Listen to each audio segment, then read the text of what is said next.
I used to tell a story about a young man who played cricket in a cricket team with me when I was young. And this is as a 25-year-old, so in the years before, for those interested in cricket, the years before helmets, before batsmen wore helmets at the crease, this young guy got hit in the head playing the hook shot. Not just once, but 3 or 4 times. So something was wrong. He went off to get his eyes tested, amongst other things. And then I would go on and tell the story about what happened to this young guy then. But I'm afraid, now that I'm a lot older, I don't muck around telling the story with all the drama and the build-up. I just cut to the chase. That young guy was me. That young guy was me. He was 25. He's now 65. So I discovered, as a very young fellow, which is unusual obviously with people who have glaucoma, I was having an inexplicable difficulty beyond my normal level of incompetence judging the whereabouts of anything moving above the eye, let alone judgment issues. Actually seeing it all was a bit of a problem, and it was particularly disconcerting when I was playing sport. And it's not really helped by the fact that I wasn't an elite sportsman anyway. So I went off and I had my eyes tested at age 25, and I'm very lucky that I did that. The result was that I learned that I had sky-high interocular pressure in both eyes, and I suspect Ash is going to talk about interocular pressure in a professional way, which I can't do, a little bit later. But the diagnosis was aggressive primary open-angle glaucoma. Now, the interocular pressure I had was in the mid-30s in both eyes, and that's very high. For those of you who have your eyes, your pressure tested, you'd realise that's very high. And I'll tell you a funny story about the first ophthalmologist I went to, who would be long departed this earth, I can assure you. He had a mechanism of not just testing your interocular pressure as you walked off the street.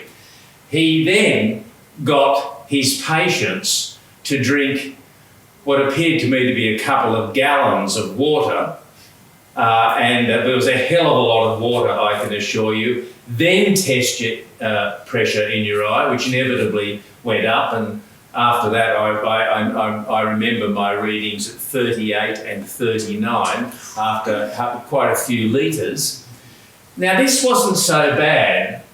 I hope the blokes in the room won't mind me saying, this wasn't so bad for the 25-year-old in the waiting room, but most of the patients were in their 70s and 80s, you know, and drinking a gallon or whatever of water had quite a bit of impact. You've never seen a queue for the toilet like it, I can tell you. So anyway, that's what happened to me as a young fellow. And of course, at the time, I also needed to check what, if any, damage had occurred, and it seemed likely it would, given the experiences I have. And I turned out, truthfully, to be an absolutely, what I describe as classic case, and I hope Ash is not going to undermine me in a few minutes by saying that, but I had significant and irreparable vision loss in the upper vision fields of both my eyes. How lucky was that? The upper vision fields.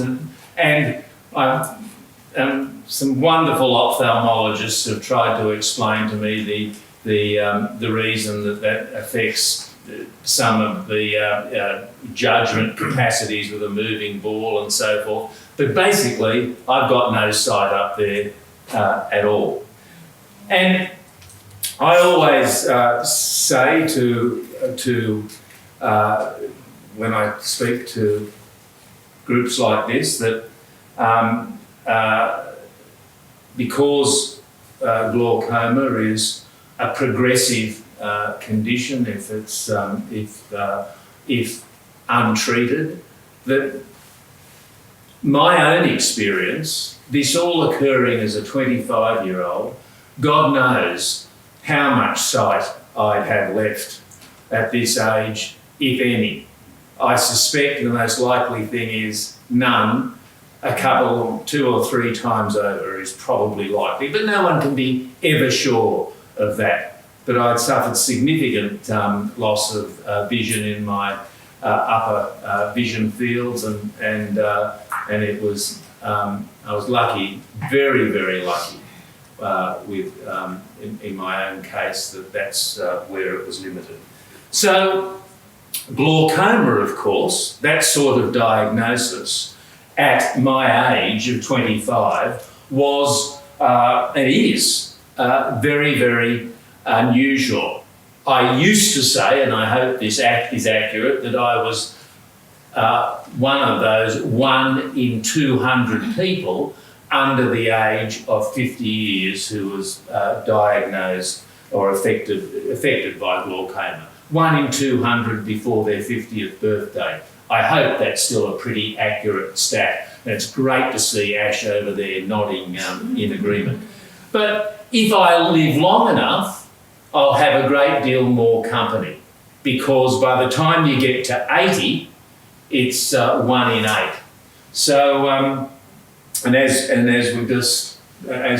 you probably realise, glaucoma is the second leading cause of blindness worldwide, and the leading cause of irreversible blindness. And that's why the sort of things that we're doing tonight, I think, is so important.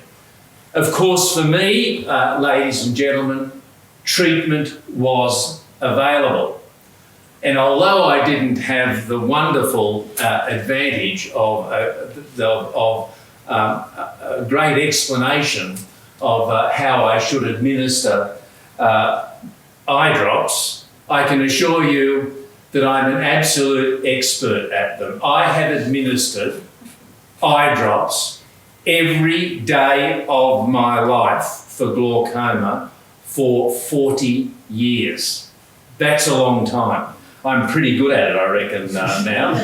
But I could have done with that tutorial when I was younger. So that medication for me, followed by some laser surgery, was an absolute sight saver. And I've got to say, because a bit of a discussion there about side effects, I've never had any side effects that I'm aware of. I don't believe I've had any side effects from medication at all, except with my friend who was the expert at administering a lot of water, did administer a eye drop called neutral pilocarpine that I had to put in my eyes 3 times a day, and the side effect of that was quite substantial. I had no vision for the 2 hours after I put in the eye drop. Well, as he has found another couple of ophthalmologists, which I did, and I found the absolute best in the business. That's a pretty substantial side effect, and has a big impact on your life, as you can imagine. But I also say to people, look, every day of my life, and in my case, I put in my glaucoma drops late at night, because I prefer putting them in the evening. I'm a night person, not a morning person, truthfully.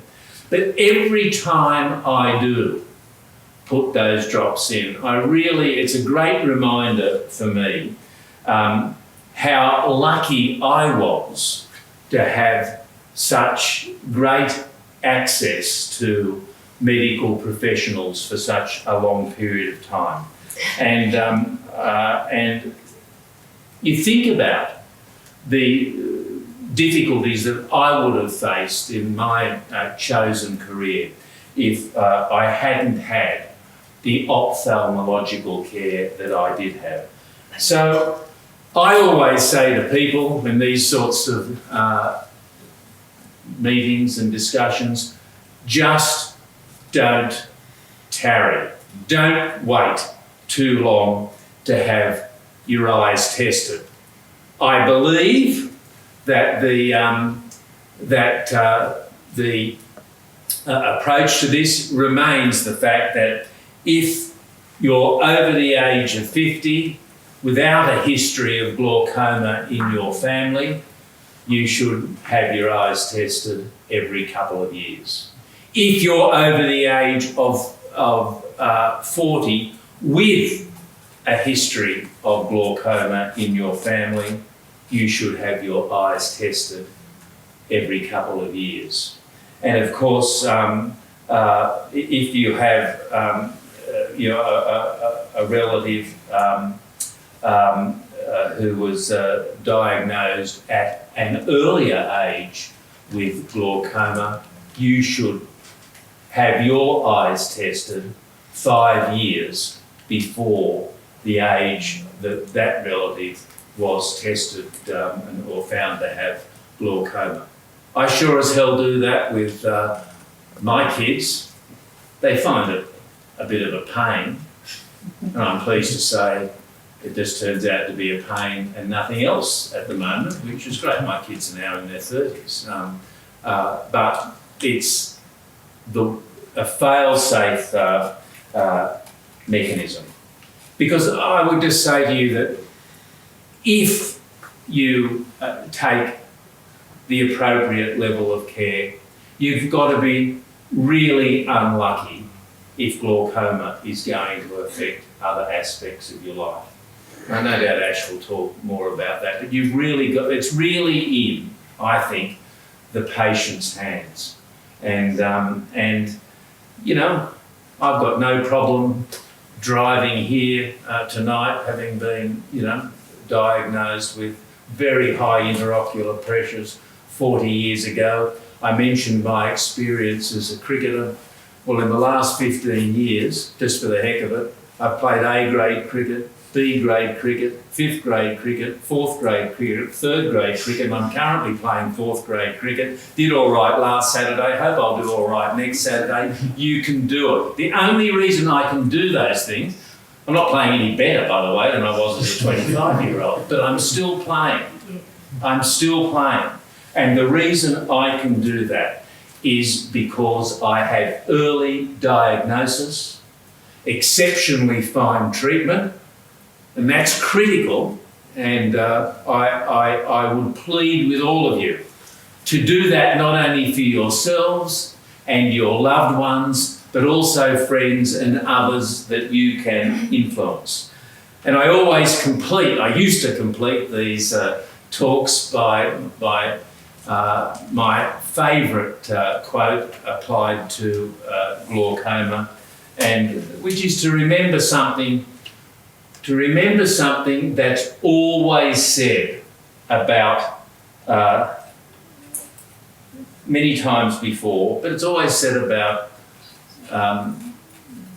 other things, but I think it applies so much to glaucoma. Glaucoma is like the ocean. Never, never turn your back on it. Thanks a lot.